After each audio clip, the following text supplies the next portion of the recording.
following podcast contains strong language, everything filmed at the wrong angle, and effects that are special.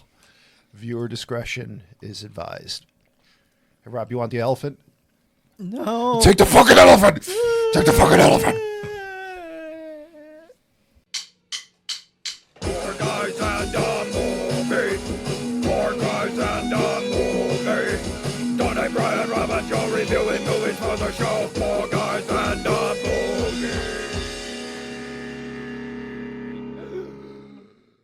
Oh, good heavens. Hello, everyone, and welcome to the 4 a.m. podcast, the podcast about movies, snacks, and all things dirty. I am your fuzzy pink elephant, Rob. And joining me at the table are these 3D printed assholes. And we've broken one of them already. Mine only lasts 99 minutes in the sunlight. Wow. They call me Dark Brick. Smiley. Smiley. I'm the final Shemp Tony. Final Final Shemp. Yep.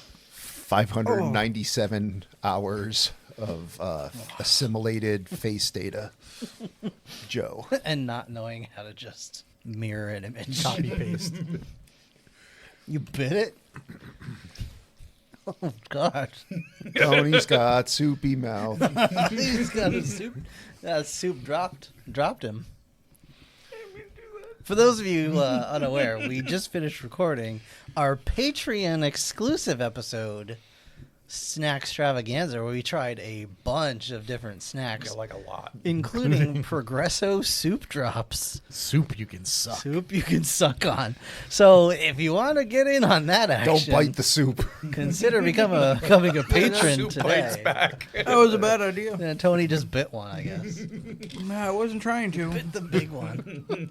He sandwiched it between two Post Malone cookies and I never made it without chomped biting. on down. Oh, well. Oh, 1, 2, that was 3. rough. Was it more or less rough than watching Darkman from 1990? Less rough indeed. Darkman was fine. I don't know what you're talking about. We'll be the judge Okay. collectively. Yeah, well, Anybody? that's your segue? Or Yeah, what? but anybody here seen Darkman before? Yeah, we did. I have not. Oh. I've never seen the whole thing.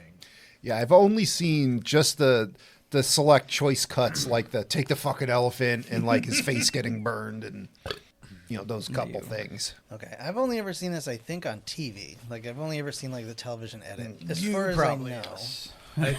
I think my dad rented it once and then made him stop watching it because me and my brother were up and watching it too, and it was too much.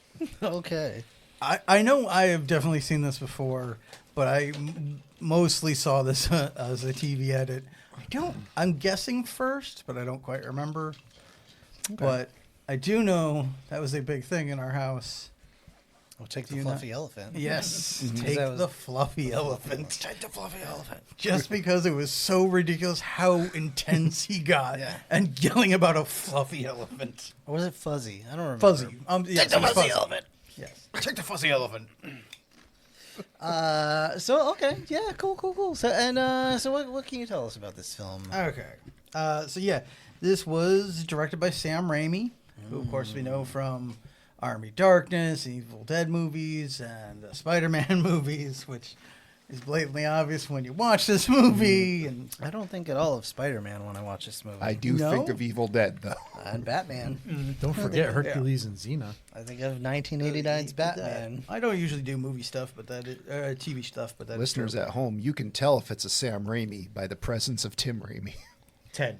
Ted Ted. Raimi. Yeah. It doesn't matter. We're His all- name doesn't matter. We're all fucked up. All right, so yeah, unsurprisingly, Raimi wanted to make a Batman movie, but they couldn't get the rights. Oh my god. So then he was like, you know what else I really like? The Shadow. Let's make a Shadow movie. And they're like, yeah, you can't get the rights for that either. So he, I guess, went to an old short story or something that he had previously made or whatever. Like, basically, it was supposed to be a send up to like Universal Monsters. You can obviously like the Invisible Man and that kind of thing. And just kind of meshed some shit together to make something, Except we're in Universal Something. Land, where the man without a face would be like he just doesn't have facial features or something. In this movie, the man without a face is like it's just not there anymore. It's like somebody gave you an assignment. Recreate 1989 Batman using only things you find at a garage sale. And no scene is allowed to be filmed at the correct angle. No. You can use the camera from Battlefield Earth. Yeah. Well, I think the bigger thing, and this was part of what I was going to say earlier, is you can very much feel like this is the teenage years of Sam Raimi, essentially, in that Evil Dead and stuff is like, he's showing promise as a young child. Spider-Man is when he's actually with a studio making a big budget movie and everything. This is that awkward middle ground where he's dealing with a lot of studio interference. He's still trying to make something weird and kind of creepy, but also like a more to the general public type of movie. And the studio being like, yeah, that's not for the general public. What the hell is wrong with you? And so I feel like this is like that weird, awkward middle ground where he's trying to figure some things out. Okay. That's my opinion anyway. And like you can see a lot of this, like there was apparently a lot of studio interference, and like Bruce Campbell in his book has gone on to talk about like scenes that it was cut and all this kind of other stuff that had to be done. And supposedly one of the editors at one point had to re-edit so many things after different screenings and whatnot that he had a nervous breakdown. Yeah, I was going to say, I feel like more than one editor just got up and left. Yeah. It's listed as one editor, and from what I heard, only one had a nervous breakdown, but I don't know if he was brought back or whatever. But Well, that also explains it if it's like he's just not allowed to leave the room till it's done. that could be. That could be. It's just the Roger Corman Fantastic Four movie version of Batman. Yeah. It's not far from that, because that's basically Sam Raimi is kind of like in that footsteps of Roger Corman, but Yeah. By the end, that guy was just reduced to like a Howard Hughes style, like putting cookies in bags and turds in jars and sitting there naked in the room. But he also had help That's how I from edit these podcasts. old friends and collaborators with the Coens, who may or may not have an appearance in this movie somewhere. That's debated. But Okay. obviously, I forgot which Cohen, but whatever, is married to Frances McDermott, who is, in this movie. I was going to say, it's very unusual to see her not in a Coen Brothers joint. Yeah, well, or a Michael Bay joint, apparently. Yeah. But, And and the last time we saw her was Dark of the Moon. yes. Apparently, other possibilities for this role were Demi Moore, Gina Davis, and Julia Roberts, who darn had to go and do Pretty Woman instead. You fucked up, Julia. Yeah, you messed it up. You could have been more like your brother. Oh, wow. No one wants that. Other possibilities. I'm a talking cat.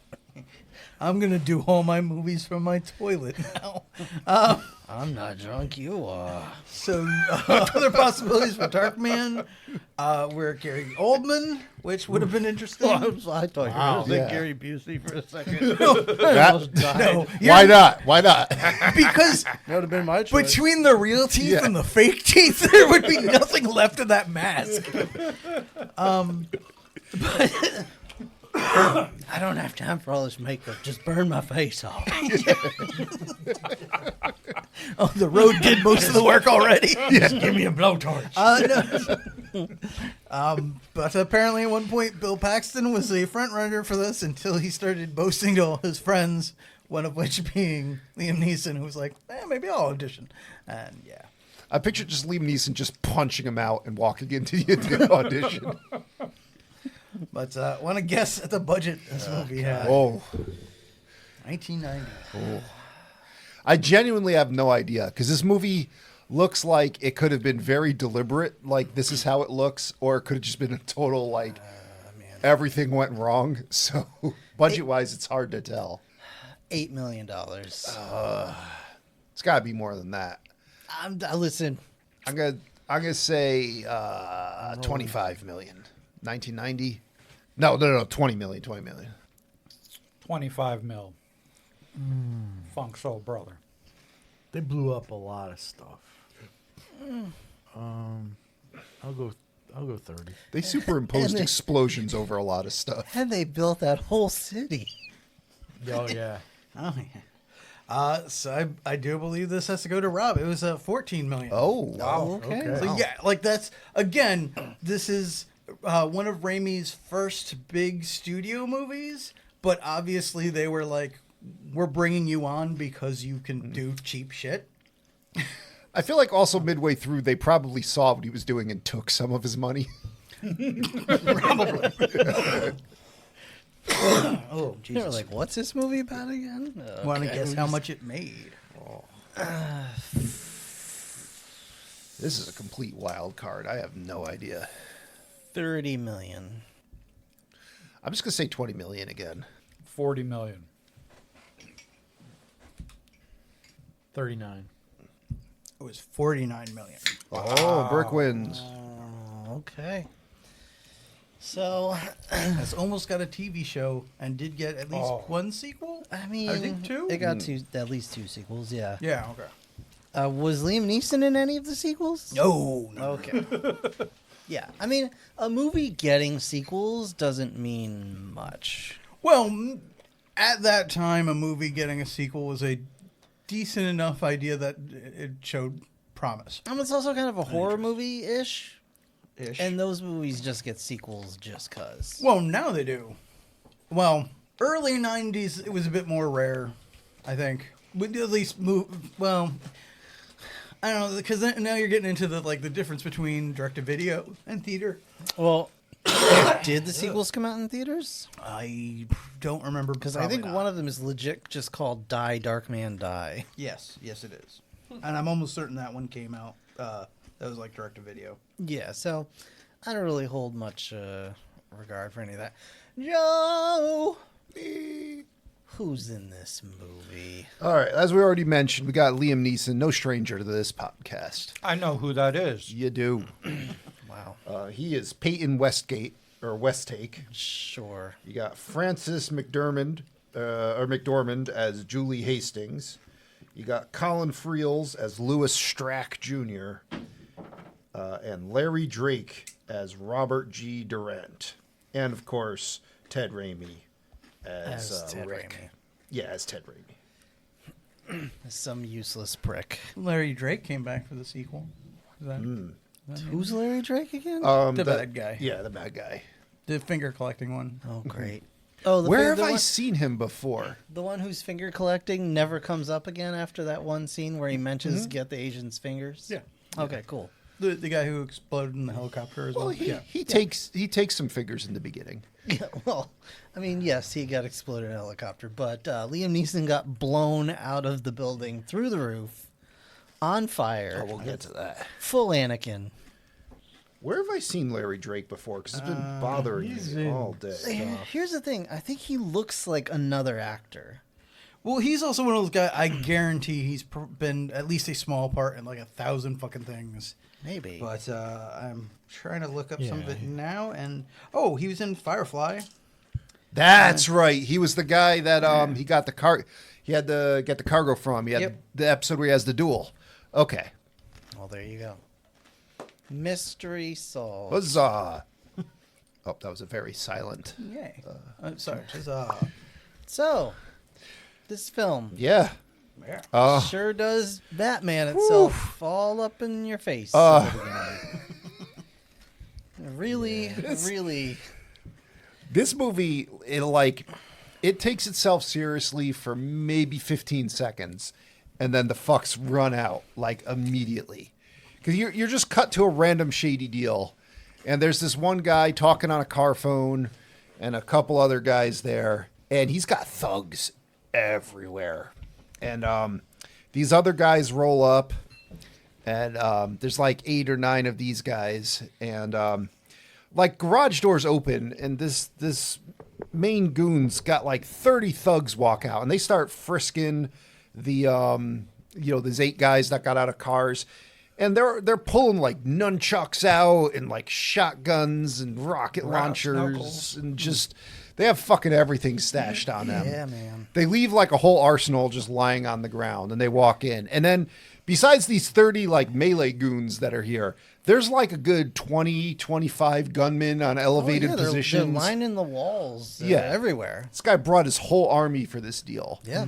And this deal is basically just to tell this one guy that, you can't take my territory. It's not for sale. And, if you're not happy with it, I'll cut your balls off. It's a real show of force. Yeah.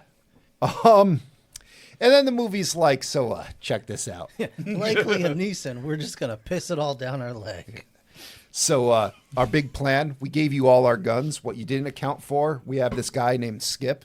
He hops around. Yeah. We got this other guy named Smiley who Yeah. pulls his prosthetic leg off, and it's just a submachine gun. And he just starts gunning everyone down. And it immediately, like this guy who had at least 50 goons in this warehouse, like 25 of them are edited out of the movie. They are scared. They're gone. Yeah. And watch, like, I went back and rewound and watched, like, some of the melee goons are swinging at nothing. There's just guys running around in the back. There's a man swinging a baseball bat at absolutely nothing. And then the bad guy, the guy who, called them here is like, secret attack, cars and crates. Yeah. Yep. Yes. Drive by inside a warehouse. They'll never expect it. Like what? Yeah. Like, so these cars are driving in circles around these 8 guys, which now have guns somehow. Could you imagine if like one of the cars just never made it out of the box? But like the gas is still going, Yeah. so like he just suffocates himself. I would have loved if they just were like, all right, wait, where's Larry? And then we just cut to that shot of Larry just Still in the slumped fucking over, box. yeah, with all the exhaust. Or it's just like you see the box just like here. And the box moves an inch forward, and then Yeah. and then the box moves back another inch, and then moves another inch forward.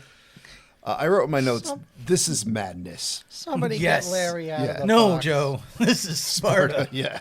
Like, I'm not against it, but it's insanity. Or this is Raimi. And like all 8 of these guys, mind you, that were surrounded by men with Gunmen, baseball yeah. bats and clubs, and then surrounding that by men with guns. Yeah, baseball bats And- and clubs, nothing. There were several men with guns pointed at them. That's true, yeah, all actually of at whom point did blank not range. act until they were shot. Well, most of those were just edited right out of the movie. They never got to go. Sure.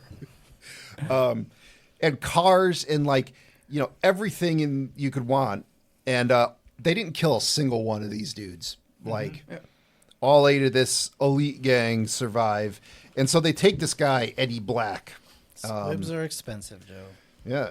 And Well, no, lots of people got shot and died, just not the main bad guys. yeah, 'Cause they need to show up later. so the main bad guy walks up to him and he gets a cigar, he cuts the tip off, he starts smoking it. And he's like, I'm going to tell you quippy things while cutting your fingers off. Yeah. with the cigar cutter. Yep. Which I'm sure is super easy, right? Like you could just press that right through a bone, right? Yeah. Yeah. Absolutely. Like butter. Like butter. Like a pudding. Like a pudding. So, Well, again, it's not the most realistic thing, but it's not supposed to be. yeah. This is a comic book movie. He wanted to make a comic book movie. He made a comic book movie. It's more the 90s style comic book movie, so I'm not saying it's always the best. What I appreciate about this movie is because right out the gate it's like this. I'm like, all right, Yeah. I know what I'm in Yes. for. Yep. Let's do it. That's the thing. Yeah, if we were just doing weird shit just randomly, but the rest was very grounded and real, Yeah. I would have a problem with it. But the minute the dude is just like, yeah, fuck it, I'm grabbing my buddy's leg, ripping it off, and using it as a Tommy gun to shoot everyone down. Having the I was time of his life doing it. where I'm in. Well, let's Yeah. do this. All right, so now there's some very smoky credits, and then we come out of the credits to Liam Neeson. I can't okay. Well, hold on. The music has to be addressed here. Okay. It is Danny Elfman. So all right. You know that one scene in A Charlie Brown Christmas where he's playing Jingle Bells on the piano, and Lucy or whoever keeps telling him it's not the right version of Jingle Bells until he does like the dumb, shitty Yep. one note at a time Jingle Bells. I feel like that's what we got here. Like Sam Raimi was sitting on Danny Elfman's piano and he was like, "Give me that Batman song." Dun, dun, dun, dun. It's like, no, the Batman song. Dun, dun, dun, dun.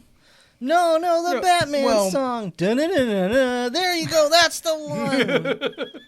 I'm with you on most of that, but I don't think that's Sam Raimi going like, no, the Batman song. I think that's Danny Elfman going, okay, this one's Batman, but if I go do, I get paid again, and you get what you want. He just goes to his little office garbage can and pulls out all the notes that Timber and denied. See, the scenario I was picturing was like Sam Raimi sitting next to him at the piano. And he's like, so this is the melody. And he's not even playing a rhythm on his other hand. He's just like, this is what I'm thinking. And he plays a little bit. And he's like, and then I'm going to develop it from there. And Sam Raimi's already running out the door with the recording. It's just like, we got it. I could be. But this is, Batman. Again, kind of going back to the Roger Corman-ness of it all. Sam Raimi and Danny Elfman are both very much of the, scrapbook making filmmakers where they'll take very little and be able to turn it into a meal. Yes. Yeah. But in this case, it is just scraps from Batman. Oh, yes, it is. Absolutely. I am not arguing arguing the that. same music. But it's also Danny Elfman, so there were several points where I could have closed my eyes and you could have told me it was Beetlejuice and I would have been fine with it. You could have told me it was Men in Black, I would have been fine with it. He has those moments. He's got his John Williams moments, but this was just Batman. Not even unapologetically just again, Batman. Sam Raimi was probably even said, I'm making a Batman movie. And then went boom and was like, they told me I can't make a Batman movie. And he was like, well, I already made music for it, so here you go. I already made music for a Batman movie, so... Yeah. All right. So, immediately turning the tables on me after the credits, Liam Neeson, who I'm used to watching destroy people's noses, is building a nose. Sure. Just right out the gate, you're like, what the fuck's happening here? He's got his fucking creepy crawler thing maker. Yeah, essentially. Because you can build skin with just a 2-part epoxy kind of thing. Yes. That presumably these are both organic compounds that he's just storing They are super ultra biodegradable. Yeah. So yeah. But he's storing them in essentially like a milk jug with the top hat cut off, turned upside down. Yeah. But anyway, so he makes a nose. That kind of makes sense because I think they are made of 50% ice cream based on what we see later. Yeah. And he the nose falls apart under a microscope and you see all the cells fail. And he's like, the liquid skin does not stay solid. And I'm like, well... It's called liquid skin, buddy. Yeah. You shouldn't have named it that. I see the flaw in your plan here, sir. So they're like, I don't know what to do. He's got a research assistant here. He's like, Liam Neeson's like, I know what I'm going to do. I'm going to go have shadowy sex with my wife in front of a slide projector. And the whole with his girlfriend. Yeah, the whole thing is the skin only lasts for 100 minutes. 99 minutes. And they're Can't trying go triple digits. Trying to get it to that illustrious. Well, at this point, 100-minute it doesn't mark. even do that. But No? No, it made it. It makes it to 99. Made it to 99. That's All the the time, barrier yeah. they can't break through. Yep. Yeah, like 98 or 99, one of those. But Every formulation they came up yeah. with was to 99. but then he right, goes because to- it's later. Yeah. They got to triple digits when his research assistant realized I could just buy a watch with another number place. also and I mentioned this to the guys. If you watch it, as he's looking in the microscope, it shows the time elapsed in the Yeah. the display of the microscope. Yeah, but they didn't have that on set. So- Yeah, well, nobody told Liam. Yeah. it probably All right. was in the script. So he Anyway. gets him all bricked up. So Yeah. he goes home and ravishes his drop dead gorgeous girlfriend there. And afterwards, Made some they're cake. talking.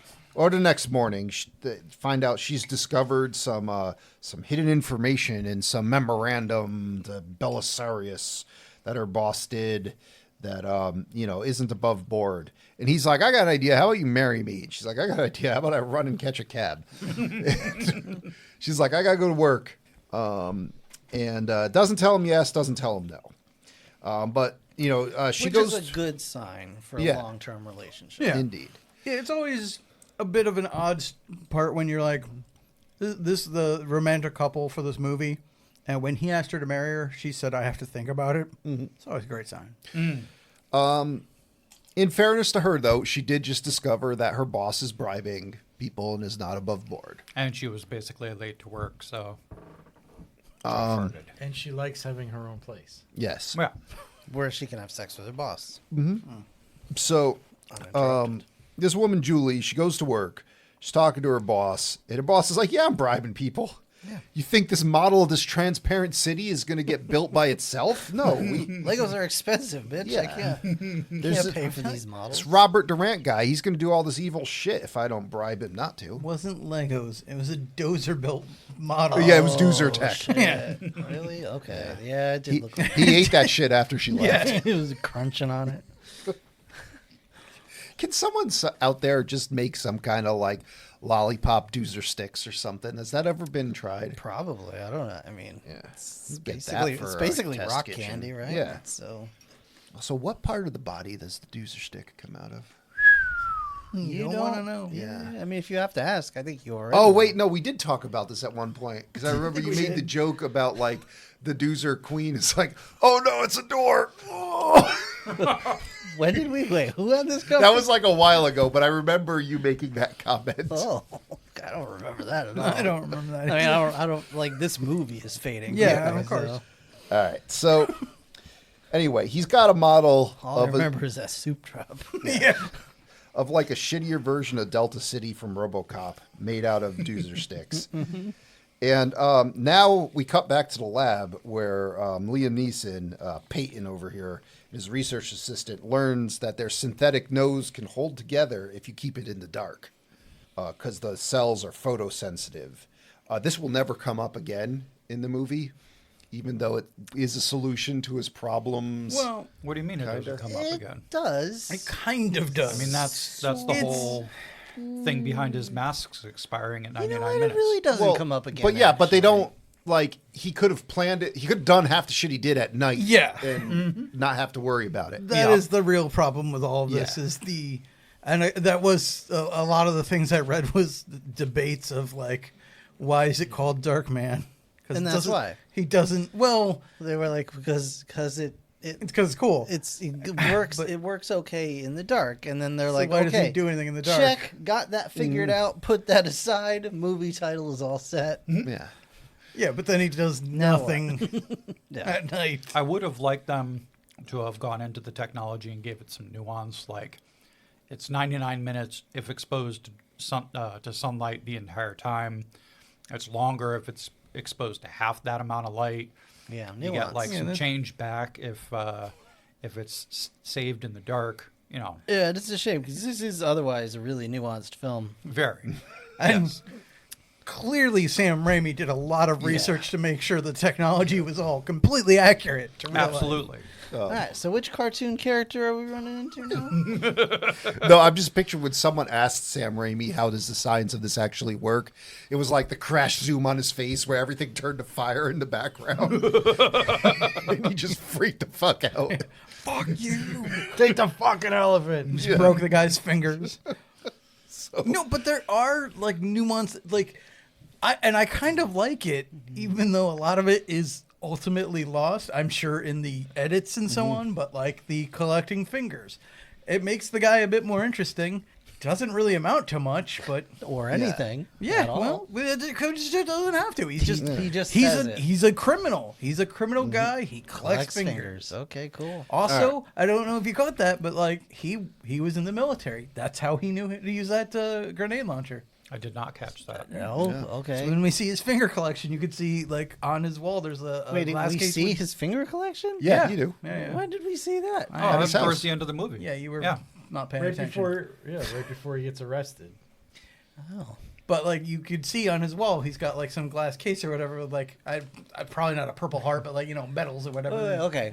It was someone Just- else's purple So the heart. so the police show up at his house to arrest him. We're skipping a lot of movies. Well, okay, but we can get back to it. But Yeah. okay, they don't mention the fingers. The police don't. No, they mention don't search his house. They just Yeah. they're like, They there just you arrest- are, They're and just they there take to- Yeah. We say search, Well- but obviously you all saw these fingers there. Yeah. Well, He has a box we see full of him fingers. doing preparing fingers in a box. Okay. It's a box not unlike a cigar box. I don't know Then, how I yeah, missed this. then he goes out to answer the door where there I are will police. point out, none of them were brown. Yeah. So at Oh, least he ate three- those. Oh, the at least 3 fingers he took from the guy in the opening scene. Well, he's also a racist man. He doesn't keep those. He didn't keep those. Yeah, he's like Oh. those can't. wow. Those are gonna taint my collection. So then why did you want the I Asian fingers? Don't know. I those feel are like fine. That's Oh, yeah. okay. He's very Either specifically you racist. missed some or he's got another box. There's Yeah. because he's definitely got some. A color-coded box. Maybe he separates them by color. Oh, We okay. don't know. He segregates his collection. Maybe. I don't know. This is So either way, we get the tragic backstory of Darkman here in a really goofy way. and by tragic we mean just the story itself is just fucking tragic. He gets the shit kicked out of him by this team of goons, and they like drop a cabinet on him. They wrap his research assistant in plastic, and he's like, he needs to breathe. So the Ventilate main him. guy, is like, ventilate him, and Ted Raimi's like, I don't know, I have a really fancy pistol. I guess I'll shoot him with it. Well, And yeah, the- Duran's like, Yeah. you want him ventilated? Ventilate the guy. I guess this Ted Raimi's character is like the new guy, Yeah. and Durant's really interested in his progression. He's like, "Oh, you did a really good job shooting him in the head. I liked your work." Meanwhile, the other guys are like picking up Liam Neeson and trying to throw him in a vat of boiling liquid. And so first he grabs these 2 electrodes on the side that are just They're I here, don't know. by the way. They're here because For the they're memo. They're looking for that memo. Yeah, that's Yeah. the bribe. yep. So he grabs the electrodes, his hands catch on fire and get all burned up. And why is the memo there? Yeah, I was going to say what I don't understand. Because that's where the lady brought it. Yeah. He Julie. lives somewhere connected to this building. Yeah. The science lab or whatever. And she was there in the morning with her paperwork. And she left the 'cause- paperwork there. Yeah, that's just you get to So- fucking sometimes you forget. Yeah. Do you think he ever 3D printed a dildo for I think he's working up to it. 168 hours? It But it only lasts for 99 minutes. Yeah, he's well, like, you you know. gotta keep it in the dark. Well, no problem there. Don't worry about that. That's what it's for. Yeah, see, that's the alternate universe where he creates Bad Dragon. Yeah. It's really a fun dichotomy because he's building these dildos and the other guy's collecting fingers. And So it's like a yin yang situation. Liam Neeson is making they're supposed to be like sad noises. He's just making noises. Just making sounds. Yeah. Just Neeson sounds.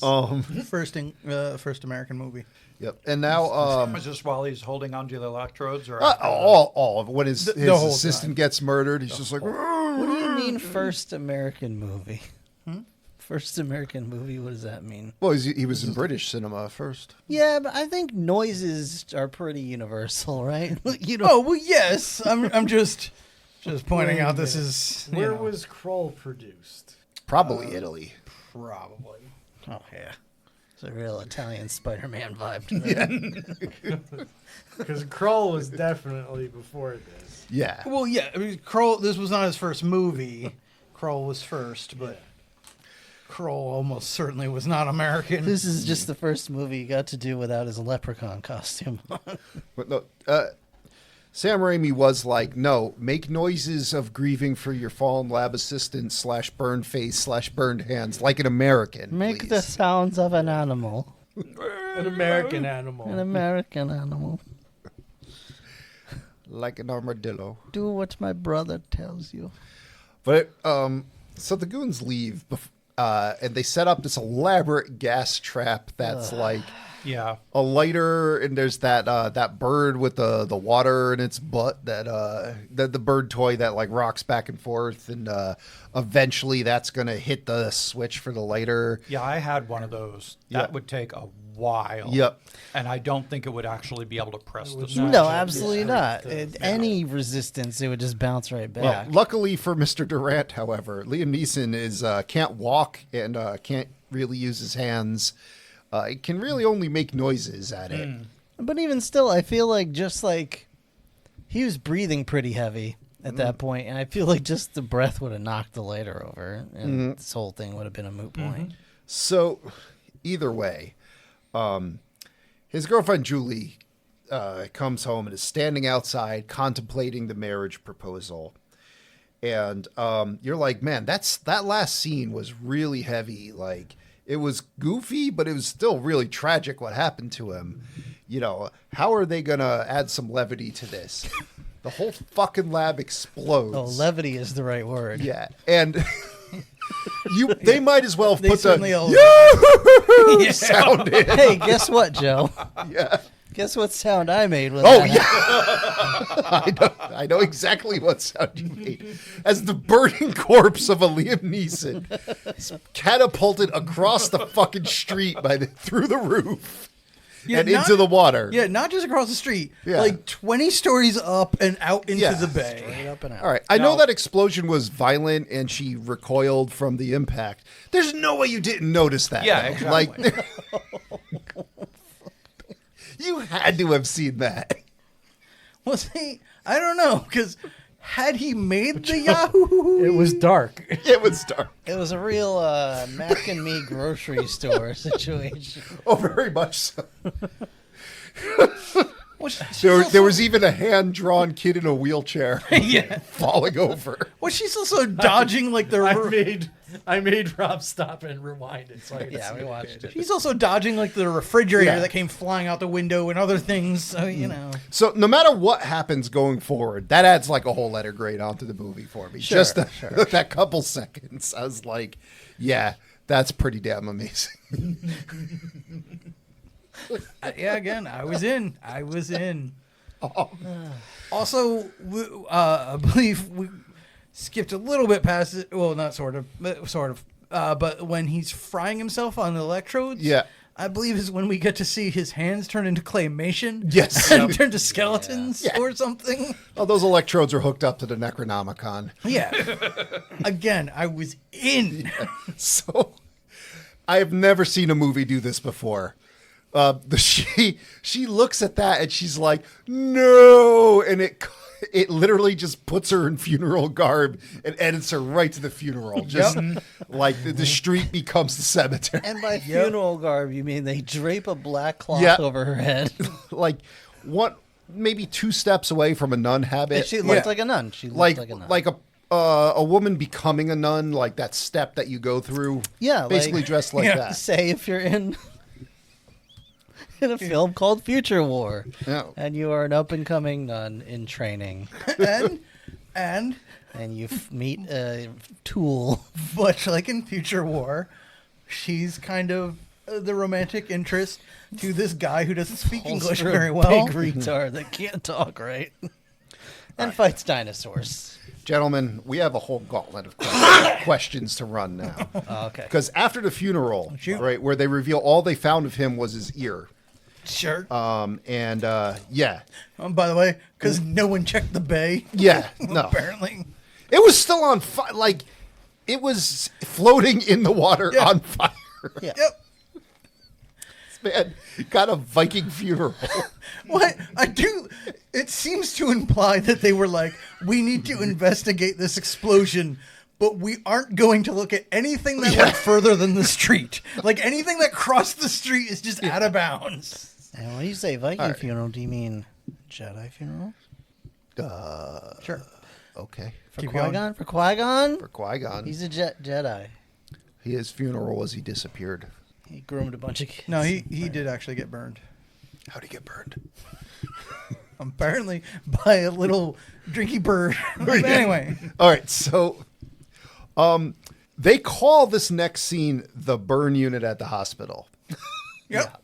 That is not what's happening here. Yeah. It's not. Okay. Yeah. Many questions. It doesn't qualify for any of those words. No. All right, so we're just to set it up first. We're watching a woman who's like the head doctor showing it to a bunch of other maybe medical students, maybe other doctors, who knows. It's like an episode of Scrubs. There are 3 rooms, each with a man horribly burned and wrapped in bandages. In some sort of space camp style anti-grav simulator spinny thing. I can Well, al- Joe, you want to rotate them so they cook evenly. Yeah, Yeah. I can also only assume that a nurse stands on the other end of the room with the syringes and throws them at you and sees if she can hit. All right. So first off, you're like, what the fuck? Just from the visual, before anyone starts talking, you're like, everything's wrong. Yeah. Why are they rotisserie? Yeah. Then she's like, oh, we get about 3 guys a week end up in here. What the fuck is happening? They're just homeless people that catch on fire. Yeah, and it's all these homeless people by the bay or whatever spontaneously guys, this is- combust. Gotham City. Like, Yeah. this shit happens all the time. Is that land that her boss was talking about being reclaimed by the bay? Is that like a man with a flamethrower is just rousting the homeless? I mean, did you not see the team they sent in to do all this shit? It probably was. so, and then she's And if you like, want to know what they're doing, they were doing science, Joe. They were doing science. they were like, this man would be screaming in pain for the rest of his life. So what we do is we just cut like all his nerves. His pain nerve. His pain nerves. Yeah. We just shut that whole system down. And so he can't feel any. She's just stabbing him with a pin. Slapping them with this thing. Yeah. And then it's like, oh, but he also, because he loses a lot of his ability to feel, his body's constantly producing adrenaline, so he has super strength, and his emotions are just out of whack. Yeah, Just- typically when a man is just about burned to death, an increased strength is Yeah. usually one of these Oh. side effects. yeah, 3rd-degree burns increase your muscle tone drastically. See, again, Yup. They burn away all the fat. Yeah. not saying what, obviously what you're saying is very true, but again, if you got bit by a radioactive spider, you would die. This is a comic book movie. You don't either know that. get on board or you don't. Yeah. Well, So He's constantly hyped on adrenaline. And yeah. So he's kind of super He's strength. strapped to this thing. He's like, She yeah, gives the him- restraints are to keep it. Otherwise, he'd be killing everybody. And it's Yeah. like, well, Else why, he'd fall when we so turn why him is upside he down. slowly rotating upside down? I'm Yeah. like, well, So- that's just for fun. why is all that mad science you did to this man better than just euthanizing him? Correct. Yeah. Instead, you're spinning him around for the rest of his life while he's horribly emotionally unstable. But then she says, I give him a 9 on the buzzard scale. What the fuck is that? Is that your medical opinion? Is that is that something in the burn unit? That- So many buzzards it would take to carry him off. yeah. Maybe. And I don't think the buzzards would even be like, you know what? We'll leave that guy alone. Yeah, he's a little too far gone for us. Well, that probably was it, is like how much he looks picked over. So, So I'm not saying he looks like he should be a 9, but she Yeah. seems That's it's the scale of odds of the buzzard killing him versus him killing the buzzard like Conan. or that's a pretty good scale. Okay. Okay. You evaluate a man's health by if he encounters a buzzard, his likelihood of prevailing. So do you think she was giving 9 in favor of him or 9 in favor of the No, buzzard? I think she's saying 9 in favor of the buzzard. Okay. She was Well, saying while he was tied down he to was the a goner. table, he Well, doesn't yeah, have a of chance. course. That's not really fair. And he's going to feel so many emotions while it's happening, but no pain. No pain. So he wakes up, immediately freaks the fuck out, smashes out of his restraints off screen, and escapes into the first of many scenes where it's raining, but it's really like a person superimposed on a rainy sky, or, and it's like, Or someone turned a fire hose on Liam Neeson. yeah, and it's like a window that's not quite rightly set against a projection screen or something. So it like every time it's raining, it just looks wrong. And then That looks we cinematic. cut now to he's in an alley that is just flooded. There's like 6 inches of water. It in really here. is. It's like, It's a ton of water. It's like in there. Tokyo. like get the fuck out of there, dude. He finds his long coat, which is a cool long coat.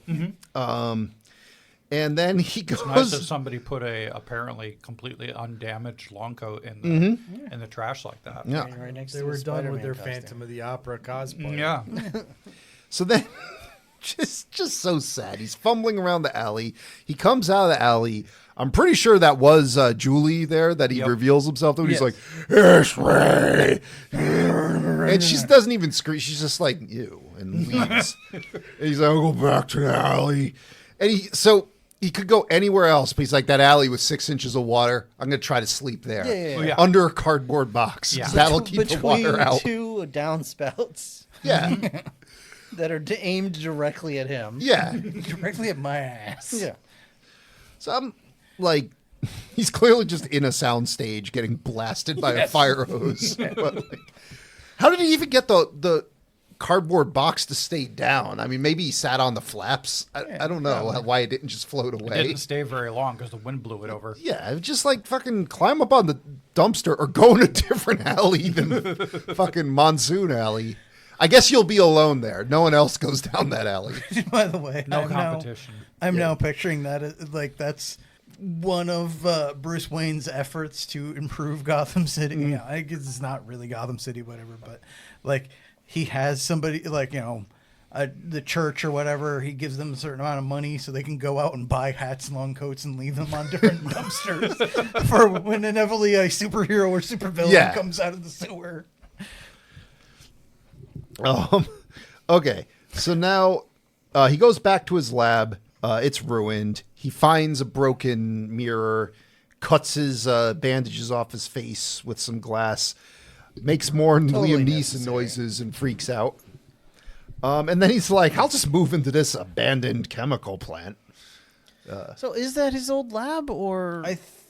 That's where he went first, to his old lab. Then he took And then he scavenged Yeah. Okay, from yes, the old yes. lab Okay, and that took it. makes some more sense. and took it to the chemical plant. Yeah. He's like, home. It's also convenient that this chemical plant was left more or less just abandoned.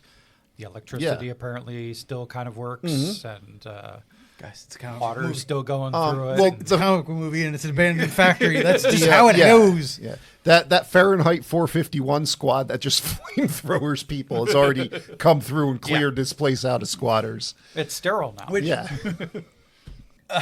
Quick side tangent, because we're going to get into some of this stuff about like reused assets. We've already started talking about some of this stuff and whatever, but I know nobody has seen probably Bad Boys, whatever the newest. Doesn't I matter. stopped at one. You're fine. One was enough. I haven't seen it either, but I know enough about it to know that there's a big action scene at the end in a like crocodile facility or like basically like Florida Man Croc World or some nonsense. I guarantee, I can pretty much guarantee that shit was left over from when because it's the same directors that got shit on with the Batgirl movie. I guarantee that was left over from that movie. I'm willing to bet.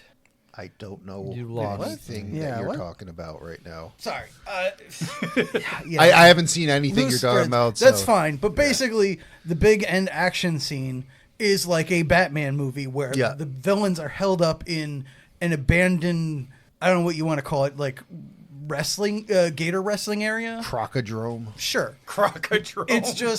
It's like a place where they keep a giant crocodile. There's crocodiles all around. There's big crocodile Yep. statues. It looks like something kind of out of Jurassic Park, but Yep. So cheaper. John's house. Sure. And I, when someone told me about this, my first thought was, oh, those are the guys that did Batgirl movie. How much you want to bet this is where she encountered Killer Croc in like an Yep. opening scene or some shit? And they were like, well, we got. There was a let's use Batgirl it. movie. Famously, there was going to be one that is lost to time. So So Yeah, they had like filmed the entire thing, and then they were like, "No, we're not going to." yeah, Warner Brothers was like, it's better as a tax write-off, so flush it down the toilet, and All right. no one will ever know. So, Anyway, Rob and Tony, you both have. I know it was a long time ago, but you both have at least associate degrees in graphic design with computers. sure.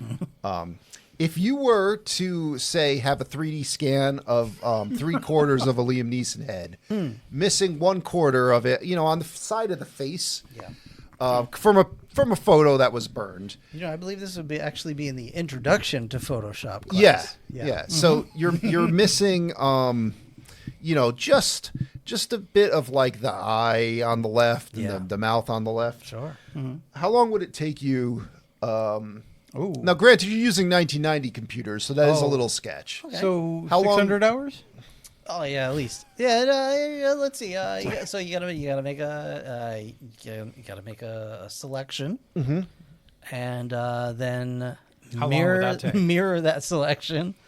Well, it's a little more than that because it's a 3D object, so it's creating a mesh. It's okay. Skinning that It's mesh and then scanning a photograph. Yep. And then magically yeah. So finding then the 3D. presumably you could and just. Well, no, hold on.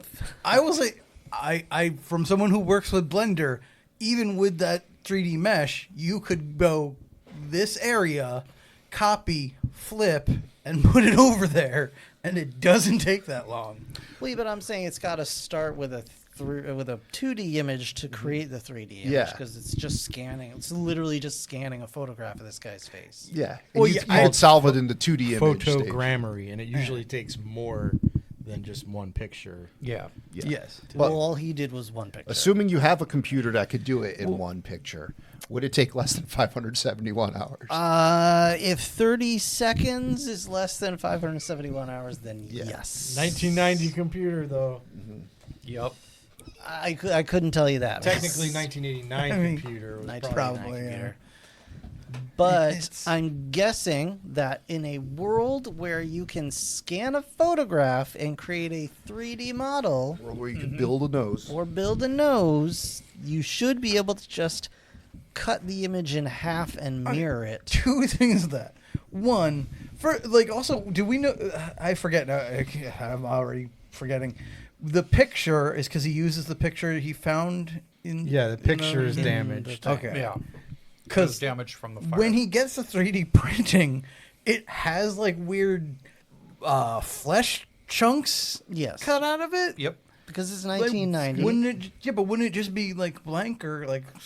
If you know how 3D things work, yeah. But if you're writing a movie, it's yeah. the same premise as like Pizza.net. hacking in a movie. Yeah, where yeah, it's fair. They have no concept. I mean, of, like, how that is kind of where I was going. Also, is just this takes so long and is so difficult to use because they couldn't have the computer readout say, processing time when convenient or when scripts allows. Like that's. I mean, it could take however long he needs to take. But about this took 23 days and 19 hours. Yeah. I just found it funny that computer was running for that long, doing that one operation. In that abandoned building. Yeah. Well, especially because in that time, jumping ahead a little here, he takes, I think, not that many more photos of another gentleman. Yep. Scans his face, prints out the whole thing. Oh yeah. Apparently he's got an extra printer or extra Yeah, computer. sure. Like I don't. Yeah. Got them all running. If you have more than one photo, he's got That's that down it's to 10 seconds. Yeah. Just knocks that shit right out. I mean, that actually does make sense, though. Again, Yep. with the photogrammetry, like when you have more than one reference for the computer to build, Oh, yes. build the But did model he- from, it makes it that much easier. But did he have more than? I mean, like I think he had a couple photos, but like none of took them a whole- seemed to be he took different angles. He took a whole bunch of pictures. Were they? of Yeah. that Yeah. guy. So I like the little 90s touch of when the machine's done making the body part, there's that like little like wire model that you'd put your hand in, and that was real cool in 1990. Like I remember in Disney World they had one that you could like put your whole body against, and I thought when I was 10 that was the most awesome thing in the world. Oh, the little pins. Yeah. Yeah. It would not make a very good mold. No. No, but that's the thing. That is clearly we can go to Spencer's and get this for Yeah. $10 and makes our Do it. movie look that much There's cooler. only so many times you could put your middle finger in that where you're Yeah. just like, okay, I get it. Okay, I'll put my dick in it. So Never tried that, but now we get good on ya. what I wrote down as a science freak out montage, because it's a burnt Liam Neeson doing science, going like "Bah, huh," and like throwing vials and just just doing things. And then it ends because he can't feel pain and heat, and he just sets his hand on fire. By accident. And only now he realizes that his hands are all burned up and fucked up. And he's like, my hands. "Yeah, took my hands." Some guy in the background like, "It took your germs." I also like that they set it up in the beginning, like Chekhov's gun, that he and his girlfriend were looking at old photos of themselves. Mm-hmm. So, like, there are photos of him somewhere he could get. Well, they Well, I died think in the they were fire. they were all All burned. those died in the fire? Okay, fine. Well, I mean, his place exploded, so they're. I mean, chances are they're just in the bay, but he can't get them. Enough force to put him in a different zone of the city. Yeah. So he's like, "Oh shit, I gotta go stalk my girlfriend." So he goes to the Slack Industries ball, talking about what this new city they're gonna build, and he sees Julie dancing with fucking Lewis, the bad guy. And although we don't know he's the full bad guy, right? We just Her know boss, bad. her boss is a little corrupt. Tony And Strack. he sees Ted Raimi there, and he's like, "Oh shit, I gotta take care of that guy. That's the guy that killed my assistant." And boy, does he take care of him. I like his "I'm not quite a superhero yet" like dismount from the rooftop. He just falls in a pile of garbage. Gotta learn somehow. But he got the bad guy teleport down real well, because Ted Raimi turns around and is like, "What was that?" And he turns back around just right into like the iron claw right on his face.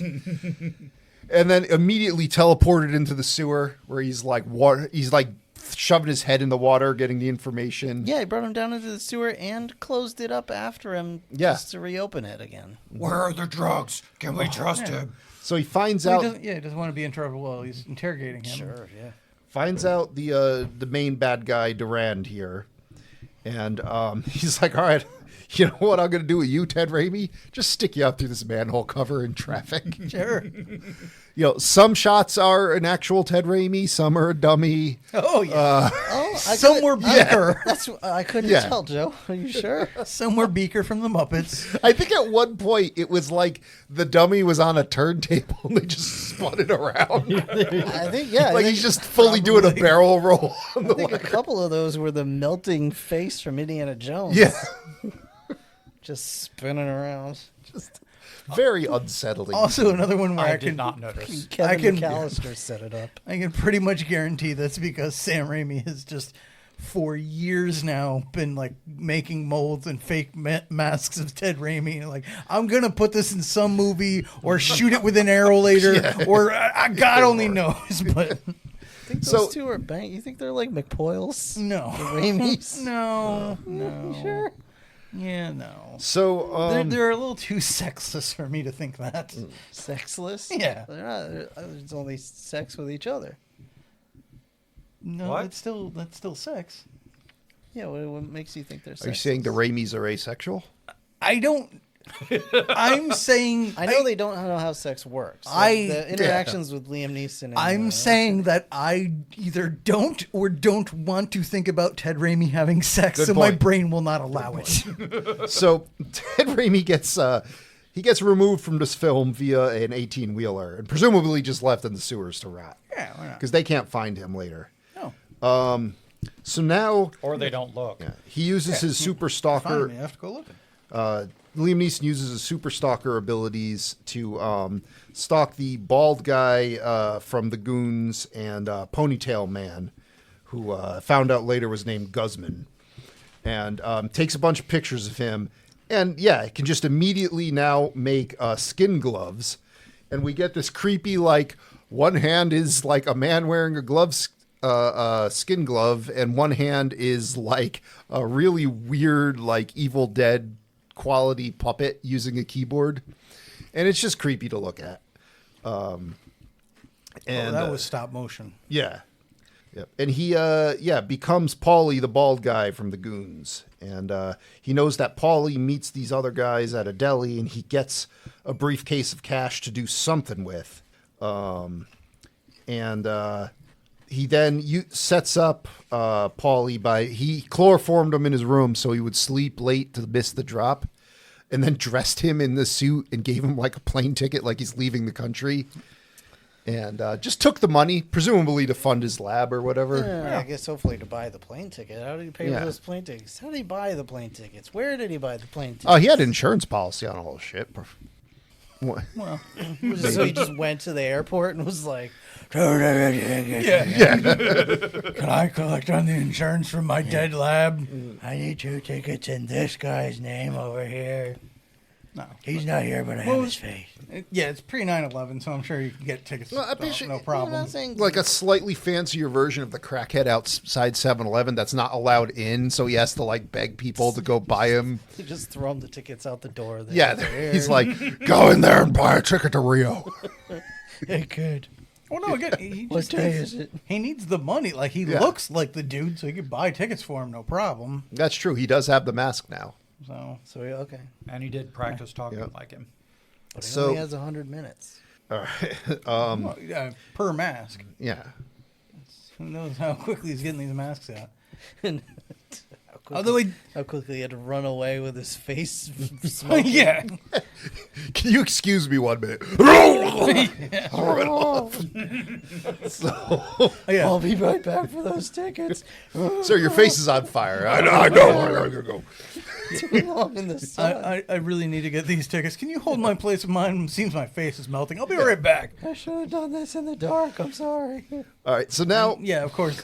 That also is another one where we just like, okay, takes the pictures, 3D prints a face, Yep. and sure, he's an expert ventriloquist Yeah. or whatever. Yeah. Okay, Yep. why not? so He's Mel Blanc. Why not? at least, well, for Paulie, he didn't really talk. He just kind of shook his head and grunted. So now Durant like bursts into Paulie's apartment with Guzman, and he's like, "Where's the money? What'd you do with the money? I guess you got plane tickets. You're going to Rio, and you got tickets for the guy that's missing. So see, the two of you are fucking off with the money. Have a nice flight. Throw you out the window. Bye." And this one woman is sitting there, like she's walking down the street as Paulie crashes through the car in front of her, being thrown out the window. And then she turns around and Paulie's sitting at the bus stop. And he's just like, "Oh, I gotta go. Look at my watch." And she's just like, "Wah!" Which, yeah, I just love the idea. This woman's walking down the street. Guy goes flying out the window, crashes on this car. She's like, "Oh shit, I just saw a guy die." Turns around, sees that guy again on the bench. Yeah. She's like, "Holy shit, that makes no sense." The guy just gives her a smile and then have his face just Yeah. melting. She is done. He's like, "I gotta go brood by some gargoyles." She's going to be in an asylum for the Yeah. rest of her life. I'm So- that guy's soul. She has failed her sanity check. And we just get some of burnt up Liam Neeson brooding by two gargoyles where effects attempt to make it look like it's raining, but it is not. It would have been better if they just had the guy spraying him with a hose earlier. Just shoot that. How awesome are these gargoyles, though? They are pretty awesome. They were like, "Get away from me, Liam Neeson." They looked like happy little elves. Those gargoyles didn't look like they would ward off evil spirits from the building. No, they look like they'd invite you in for coffee. Yeah. Hey, come on in, man. So Got some coffee. his newest experiment fails, and he has a cat in his lab, and he's just like, "This is your fault." And he's like, "You think I'm a freak? I'm a dancing freak. Should I put on a funny hat?" And he puts a funnel on his head. "Oh, look at me, I'm a dancing freak." And he just starts flipping the fuck out. Yeah, this is definitely smashing a his scene. lab. And I couldn't help but wonder, Yeah. if Gary Busey was in fact Darkman, Yeah. what this scene could have been. They at least should have brought him in to audition this scene. Just, can you put a funnel on your head and trash our What this office? scene could have been? What are you talking about? Like, this is just what Gary Busey does on a regular basis. I know. It'd be no different. But imagine if he was wearing a mask of somebody else's face. They weren't going to bring Well, Gary. actually, that probably is pretty normal. Yeah, they weren't going to bring Gary Busey in to do this as Darkman. They got the idea for Darkman to do this from Gary Busey. Yeah, I saw Gary Busey doing this the other day. Yeah, we brought him in for an audition, and at some point he just turned on the staff and started saying he was a freak and put a coffee pot on his head and started dancing around. God, Took did- like the secretary's wastebasket, put that on his head. They were like, Gary, come on. The audition's over. What audition? Yeah. I'm a dancing freak. I was dancing free. Just huddled in a corner crying, saying he's not a monster before he got up and ran out the door and jumped out a window. Gary, where's the cat? You're looking at my teeth. You're going to have to wait 24 hours for that. You ever watch Alf, son? So, so now he regains control. He's like, I'm a scientist. I'm under control. And then at this point, the facial reconstruction program is complete. So he's like, oh shit, I could go see Julie. I got my Peyton mask. I'm gonna get I'm gonna my go dick wet. Ambush her in the cemetery. Just in prime, like I could just go knock on her door. Like, no. Where she's at my grave, I'm gonna be like, hello. Hey. Here's a crazy thought. Why, when I get this mask, I don't know, go knock on her door, Yeah. visit her at night, when we can spend some time together, I It's can explain 1990. something. You could still look her up in the phone book and just call her. Yeah, or that. No, instead, I'm going to put the mask on that's going to dissolve very quickly and then attack her in a graveyard. So This will go Just, well. like, write her a letter. Or anything. What the hell did you just break? John has dropped more than one phone on the floor. Ejected Yeah, my all the phones. things from his pockets. Goodness. Not all the things. He talks to her for a little while. He's like, yeah, I'm at the burn unit at the hospital. You know, I'm still recovering. I can only see you for a little bit of time. I should probably be seeing you at night where I could just say I spend all day at the hospital and make this a lot easier. But it cuts from that to we're at Mr. Durant's house and we see his finger collection. And we find out that he needs to go visit Mr. Fat to get more money. Because I think that's where the initial delivery was supposed to come from. Yeah. Meanwhile, Liam Neeson's making a mask of Mr. Durant, and he's listening to a tape recording because he's been stalking his phone. And he's like, that would be just fine. And he's just like a crazy person just sitting there saying, that would be just fine, over and over and over again till he gets Durant's voice. And then he just totally like goes into a convenience store and shoots a guy, and he's like, I'm, Robert Durant. That's me looking right at the camera. Hi. That's me. Make sure you spell it correctly. Yeah. Here's my address. Then he goes and meets up with his goons to go visit Mr. Fat. And, Durant is just at his house. The cops are like, are you Robert Durant? He's like, yes, handcuffs. And you see he's getting bailed out. And his lawyer's like, I don't know, it's hard to bail you out. They have you on video, and you did confess. This lawyer whose face we never see for some weird reason. It's strange, but So he's on his way to the restaurant as well. So both Durants are going to the restaurant. Durant. Yep. So now at the restaurant, Mr. Fat's like, I don't have enough money for you. I'm just going to say a lot of stuff that sounds kind of cool and have my goons walk up. he's gonna tell you politely to leave. Yeah, and then tell you to go. I don't have your money. Fake Durant's like, you have until I'm done with this cigar to get me the money. And he cuts off like 2/3 of the cigar, lights it with a match, and takes the match and just starts burning his hand. Like, I don't care. I think because he saw Lethal Weapon? Where that Gary too. Busey did this with his hand. Yes. But also he saw that one of his goons was kind of like eyeballing him the same way Yeah. he eyeballed the other guy when he was doing the thing. And he's like, he can tell that I'm not this guy. So I got to throw him off. I got to show, show some force, show him a hard ass, convince them I'm this guy. So he's like, you know how I'm going to do this? Get Scar, got to cut her out. Cut it real short. Be like, you got till I finish this shit. And while I'm doing it, I'm burning myself, motherfucker. Just because I can. And why is he doing this? Again, it's an intimidating thing, and he knows he doesn't hurt Yeah. him. Yeah, no. Why is he being this other guy? Period. Right. Oh, because he wants to take that money. Yeah. Oh, okay. He just wants the money. Okay. Well, he's just slowly like Them finding noses don't ways- just make themselves. Well, I mean, Okay. yeah, the money I think serves him, but also he's taking funds from this organization. He's Yeah. learning more about them while he's doing it, so he can fuck them over.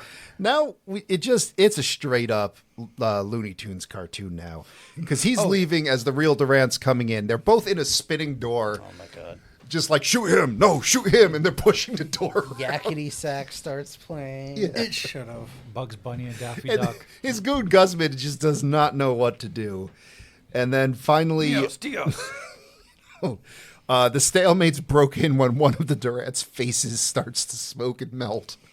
He's like, gotta go.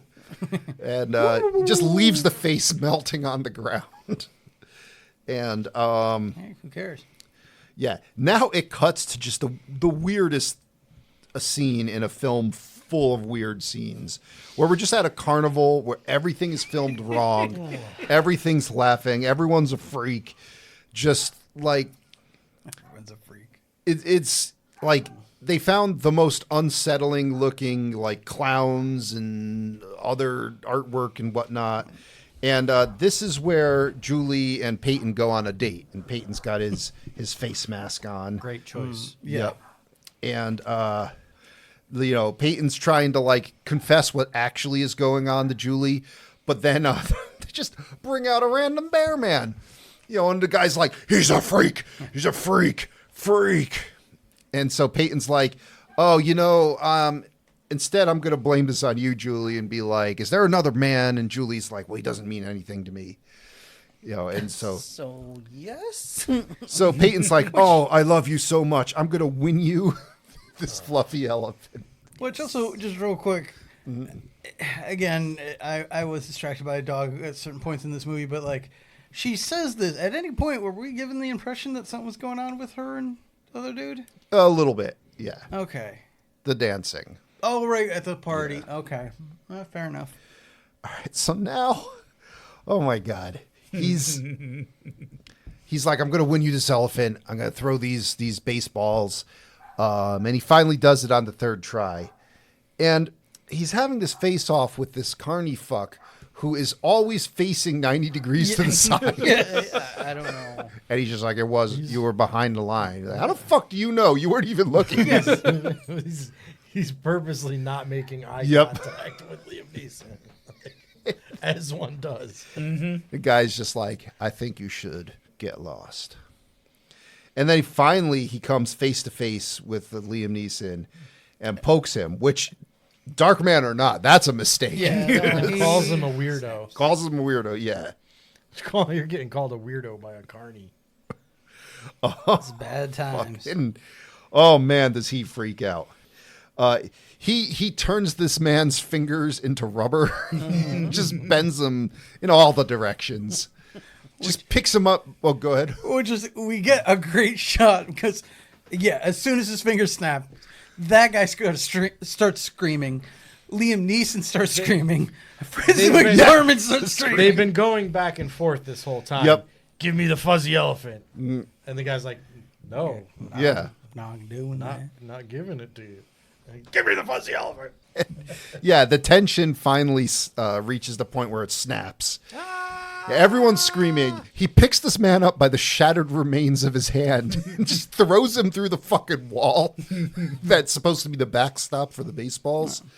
Grabs the elephant, and Julie's like, I don't want the elephant. He's like, take the fucking elephant. Just flipping out on her. Symbol of my love. And then he realizes, he's like, you might have lost control. And he's like, oh, yeah. Oh, my face is melting. I got to go. And he runs away. His smoke is coming off his face. And he still has the elephant. And she chases. He runs all the way back to the chemical plant with just, it's so weird looking. Just a cloud of smoke coming from his face. And he still has the fuzzy elephant. And he just, she like goes into his lab, figures out what's going on. And she's like, it's okay. Because she runs up to the bench Yeah. where his mask is sitting, and when she moves into the light, Oh, the yeah, whole it thing melts. just dissolves into a puddle. Yeah. It's like, it's okay, you can come out, and he doesn't. He instead hides and goes like, Makes sad noises. Oh yeah, the whole time he's running, he's just whimpering too. So, Julie then immediately leaves to talk to Lewis. She's like, yeah, Peyton's back, so I have to break it off with you. Lewis is like, hold that thought. I got to go do some evil on the phone. And then she looks, for whatever fucking reason, Lewis has kept this memo that could incriminate him. And he just has it lying out on his desk. Yeah, that's Fucking unclear. dumb. Yeah. So she sees that and he's like, oh, I wish you didn't see that. She's like, are you going to kill me? He's like, no, we got to build this city that's clearly being built here. Let's touch on this for just a moment. Yeah. So He they're in says, this, they're we in this built high this rise. city on rock and Oh, roll. Tony, I'm gonna hit you with this glass. But he then shows her that by opening the view screen to MTV. Yeah. Yeah, so they're in this high-rise building. just moving on positively. Yep. They're in this high-rise building, and he opens this big window to show that there is a city being built outside the window. It's A Sim City. a Sim City. Yeah. It's the mug next, and then the can of soup. I'm asking for it, Rob. I'm asking for it. So nobody can see that this city is nobody noticed the 4 square city blocks that had to be cleared out to start this. Well, I think, Everyone who did got hit with a flamethrower. yeah, I think Or bribed. yeah, Or plenty of bribed. people know about it. The question is, how did she not Well, realize? I guess that's ultimately the question. How is she? They weren't done making the set for the final battle yet. Or yeah, I guess maybe the entrance is the other side of the building. She just never thought to look beyond that point. I mean, to be fair, this is the same woman that missed the flaming guy flying over her head. So Yeah, very true. Maybe she just doesn't look up ever. maybe more than that, she's got like some weird horse blindness. Yeah, thing going on. extremely telling you. short-sighted. Like, she can't see things past Yeah. like 50 feet. She's a lovely woman. Don't call her a horse. I'm not calling her a horse. All right, so now she leaves. She's like, are you sure you're not going to kill me? He's like, nah. All right, well, I'm going to go then. I got other stuff to do. And then he, like, closes the door and he, like, hits the button that calls Durant in from the other room. He's like, yeah, you got to kill the shit out of him. So get Peyton first, kill him. We're killing her. Get your helicopter and your grenade launcher and all your other crazy goons. But yeah, again, this is, again, comic book movies, so I'm in for it. But yeah, it did bug the shit out of me where he's just like, oh, I wish you hadn't found that. Like, then don't leave it in the open briefcase right on your desk. Like, the only thing on your desk. Like, you stupid asshole. Use like a fluorescent highlighter on it. Call your attention. Yeah, there to was it a even more. spotlight Yeah. overhead. So, now we get to like not the final battle, but like the big action set piece of this film, because Julie goes back to see Peyton, and he's looking her out. He's looking at her all bandaged up out the window, and they have a little moment, and then cars are just like, and like immediately abduct her and drive off, and he's like, Julie, and he goes chasing after her. There were stealth cars because Yep. she couldn't hear any of them coming. Nope. While Again, if it's not happening yeah. directly in front of her, she Yep. knows nothing about it. While Guzman and Smiley go running into his lab, he tries to run after the cars and runs right into a helicopter that has one of the goons. It's got Durant in it, and Durant has this like multi-shot, automatic action grenade launcher, and he starts firing grenades everywhere. So now he runs back into the lab, but before he does, he gets his trench coat or long coat caught on a rail, and he's like, I can't move. It's like, where's that super strength? And then he finally moves just in time to like slide down a banister while they superimpose an explosion over him, and you get like a view of his taint coming right at the screen into an explosion. Then he's just fine. He's inside. Guzman finds the closet full of faces, and each face mask, like when it's revealed, it crash zooms on it and screams. So then Guzman turns around for him to get pounced on. And every single time Darkman pounces on somebody, that person fires one shot at point blank range right at him. That just apparently it's ignored. It's edited out. It's like in Batman when people are firing guns at him and he throws the boomerang, and any effect of their gunfire is canceled out by the boomerang throw. So now he takes Guzman, he puts his own face on him, then he puts a different face on him. He puts, the Smiley guy's face on him? Yeah. Yeah, and sends him at Smiley. So Smiley shoots him to death, takes his face off. He's like, oh, okay, I got him. It was, Peyton all the time. Then he's like, oh, no, that's not his face. Takes that off. He's like, oh, It's like a Scooby-Doo episode. Yeah, then fucking another Smiley comes up, and he's freaking out, too. And he's just like, oh, that's a good job killing your own friend there. It's a good shot. Beats the shit out of him. Yeah, I love, this guy, it's called Smiley. He seems insane. He's having a good laugh, shooting everybody up. His signature weapon is another man's severed leg. Yeah. Or fake leg. He's basically our discount Joker for this movie, this non-Batman movie. But when Darkman looks like him, Darkman looks 10 times more insane. Yeah. I thought Jared Leto was our discount Joker. For the DC movies. Oh, okay. I'll take this. But not for the Darkman. I would take this guy over Jared Leto. Oh, God, yes. So,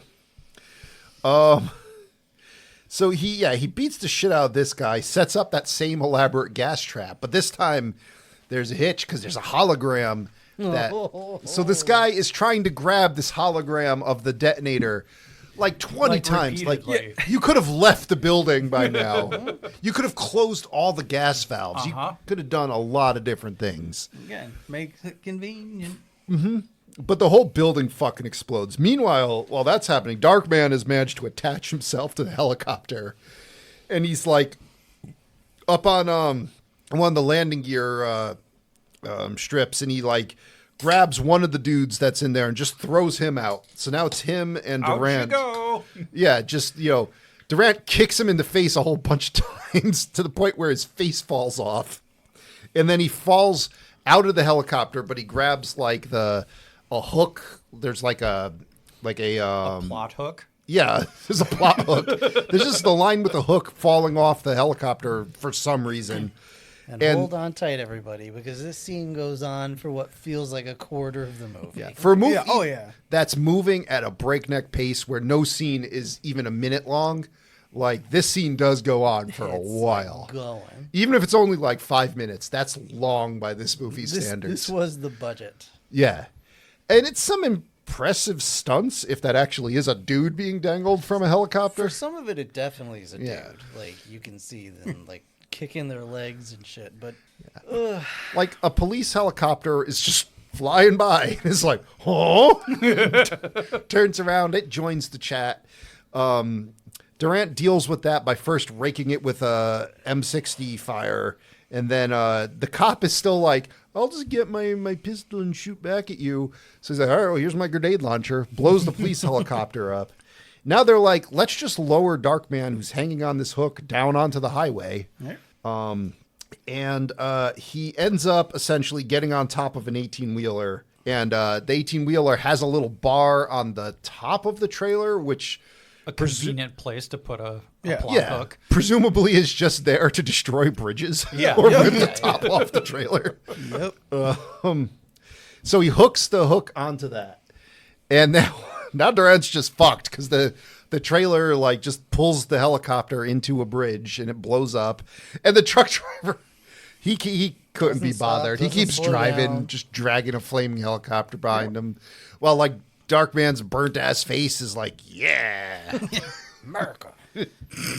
Or wherever I'm from. So now his plan is, he tells him, burn in hell.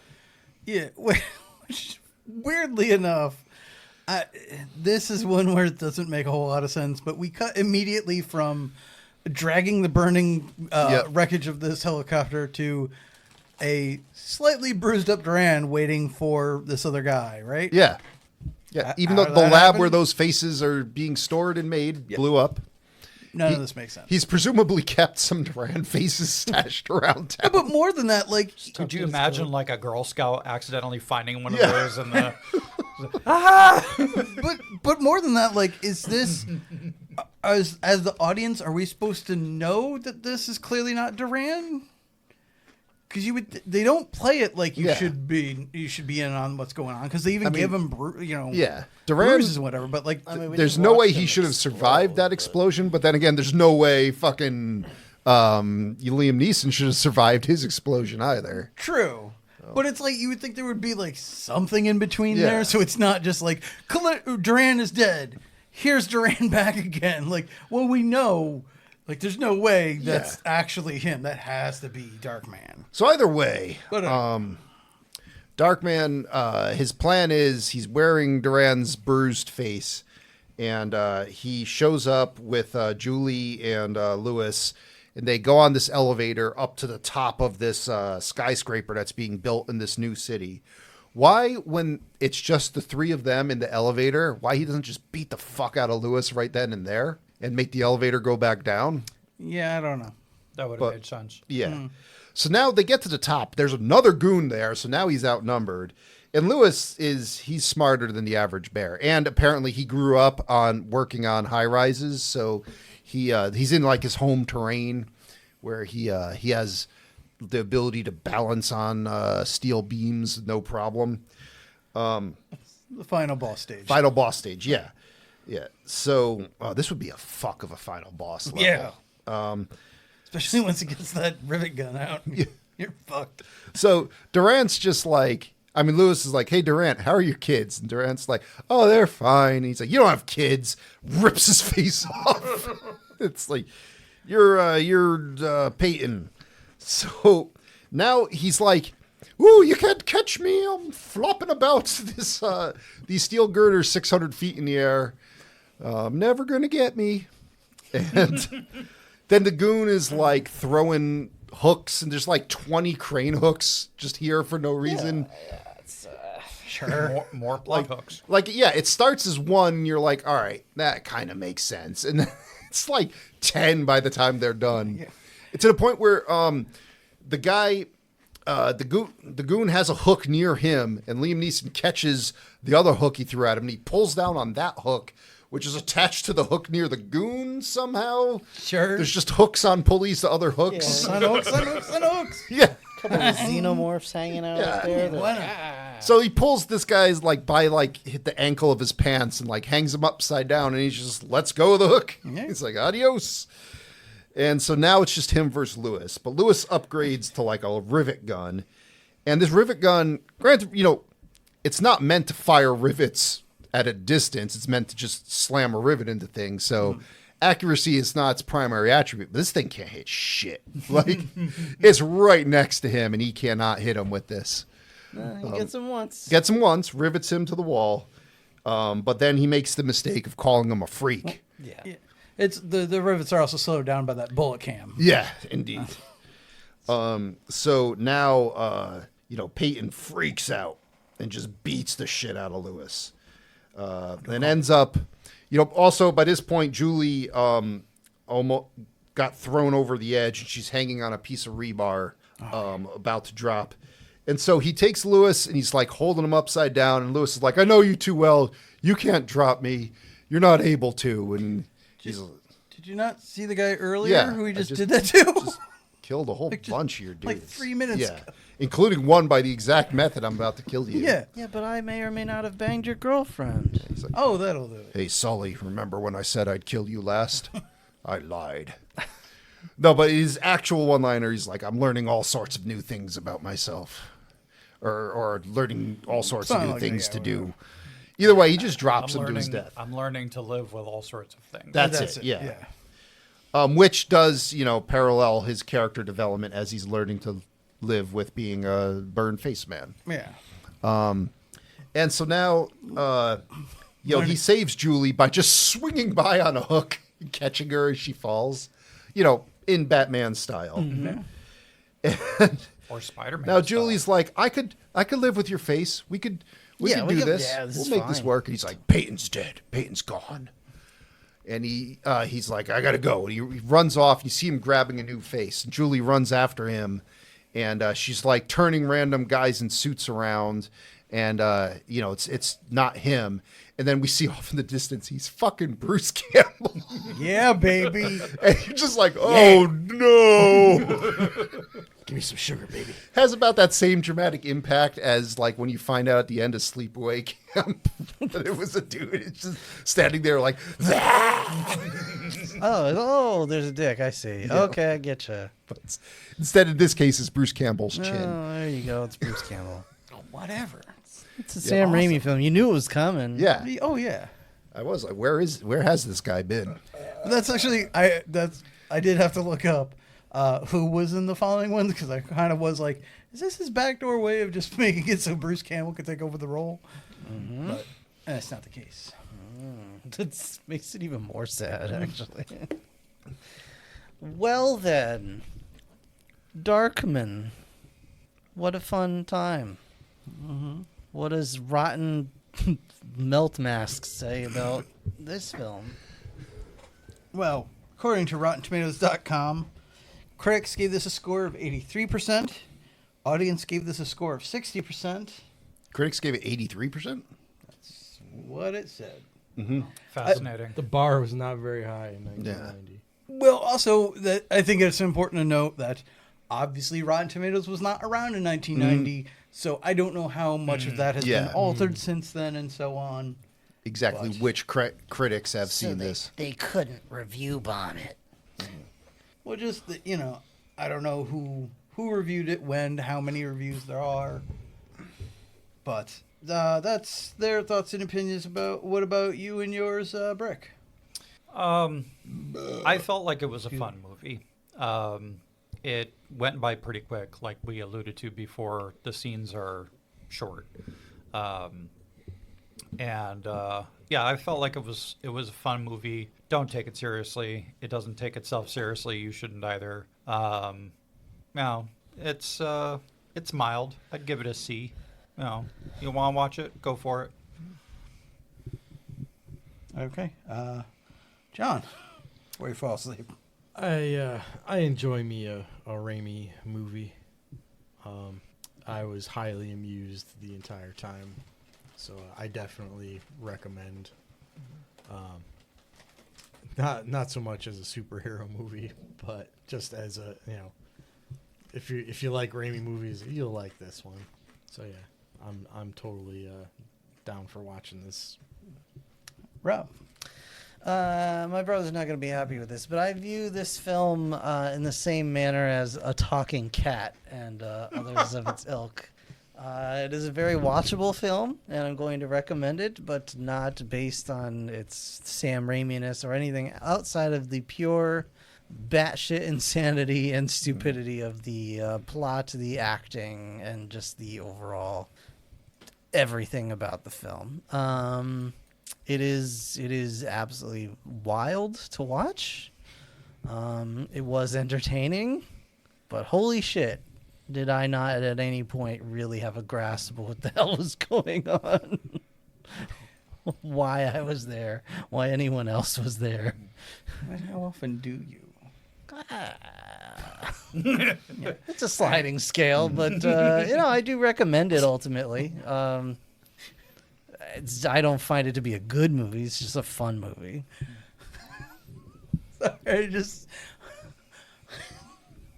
had this image that the only way to really get a full view or a full accurate idea of how you feel about movies is in Citizen Kane when the peacock shows up to wake the audience. I don't know what the fuck that is. Anyone? No? Okay. Citizen Kane. I mean, I know of Citizen Kane, I know but I it's a haven't movie. actually Yeah, seen it. basically, at one point, the movie was going on too long, so they're just the audience is going to fall asleep. So they literally just have, a peacock just goes, "Bah!" and wakes it, or not a peacock, a parrot. Okay. But I was thinking, we need to do that, every 20 seconds or so, just have a dinosaur come in. Otherwise, Rob will just... It's pretty much It's gone. accurate. Yeah. Anyway, so, All right, but yeah, so not a recommend for Rob. I did recommend it. Oh, you Yeah, did. he did. Or I'm sorry. Yes. Just not Yeah. for the reasons that you. No, that's fine. Joe. So, this movie, it is rough to watch. The editing is, whew, Yep. whew, that editing. Talking Everything is Nervous filmed. breakdown. Yeah, everything is filmed wrong. Everything is super frantic. The emotional freakouts are like sometimes difficult to watch in their intensity. And like the acting it's not good. That being said, the movie's fucking nuts. And you're just from the get-go, like right when the starter pistol fires, you're like, it's like that comic of the race between like a crab, a shrimp, like a seahorse, and I forget what the other one was, but like they fired a starter pistol and the crab runs sideways, the shrimp rockets backwards, the seahorse like just floats up in the air or something like that. Like you're just like, oh, okay, it's like that. We're just, we're not watching it for the feats of athleticism. We're watching it for just how it's going to fucking go wrong. And in that regard, it's amazing. I don't know how many times I could watch this movie. Like this is a once in a while kind of movie, but oh man, is it a ride! It was a fun ride to endure.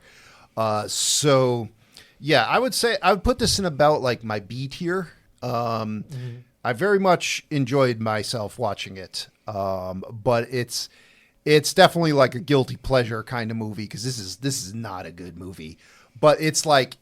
It knows it's not a good movie, and so it's like frees itself from that responsibility very early on. It doesn't take itself seriously at all, and I think that's a great way of presenting a movie that's going to flagrantly insult your intelligence. Is just be like, don't worry, we didn't think about this at all. You don't have to. And I'm like, good. Like this is one of the few movies where I could like check my brain at the door and just enjoy what I'm watching. So yeah. Highly recommend it. I give it about. I wouldn't give it an A. I'm gonna give it a B+ because of Liam Neeson flying through the roof, burning into the canal.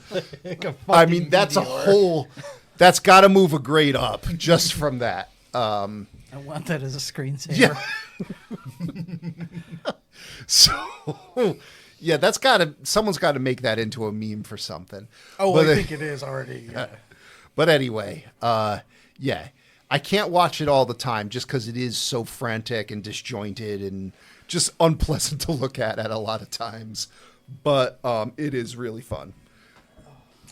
Okay. Yeah. Okay. That's my seal of approval. Sure. I'm actually pretty much in the same camp. It's weird because you say how it's very different than me, and connecting this to a talking cat is very different because that movie is shit and no one bothered to care. This movie, someone obviously did care, but again, as I said, this is the awkward teenage stage where you can see they're trying to walk, but they're wobbling on those, young feet or whatever. Like, it is a mess. I understand that, but it is a good bad movie. It's so much fun. There's some of the acting is really good. Like Duran, I think, did great. Mm-hmm. Liam Neeson, yeah, he's struggling. He's struggling, but the movie's made better for it. Mm-hmm. So yeah, I just all about that, everything about that. Like I've said before, I can see the Batman influence.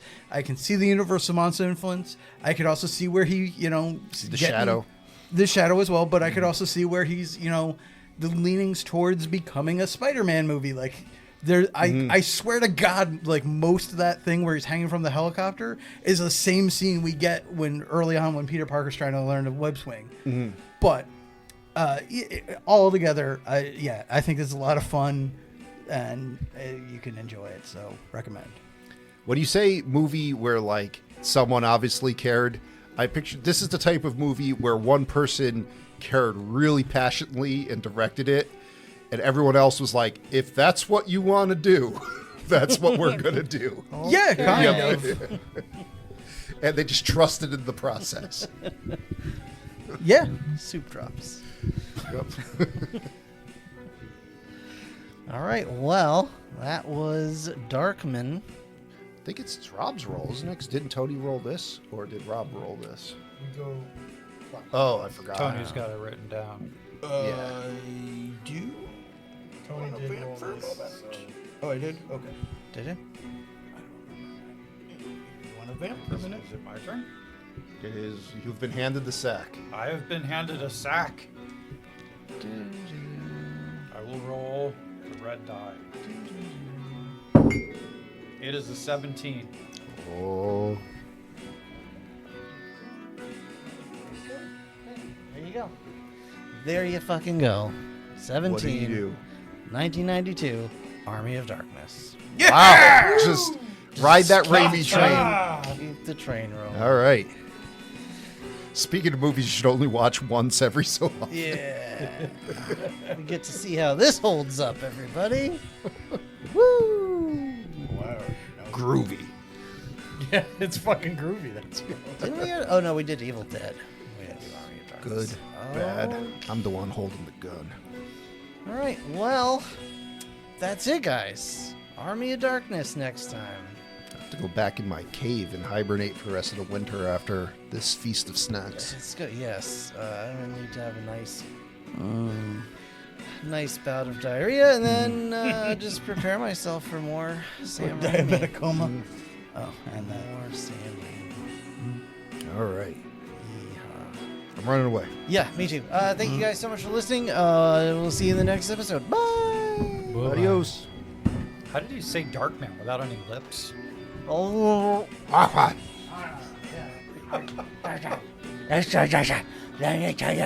Jim Carrey. say anything without his lips. Bye, everybody. Not very easily.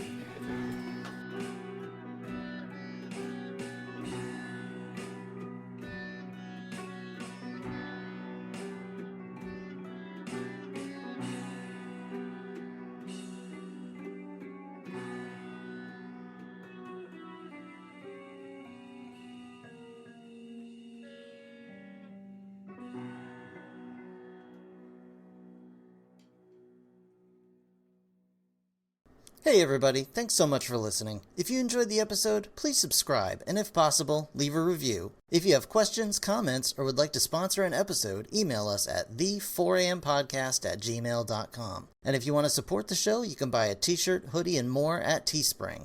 Or gain access to exclusive content by becoming a patron at patreon.com/4ampodcast. Thanks again for listening. See you next time.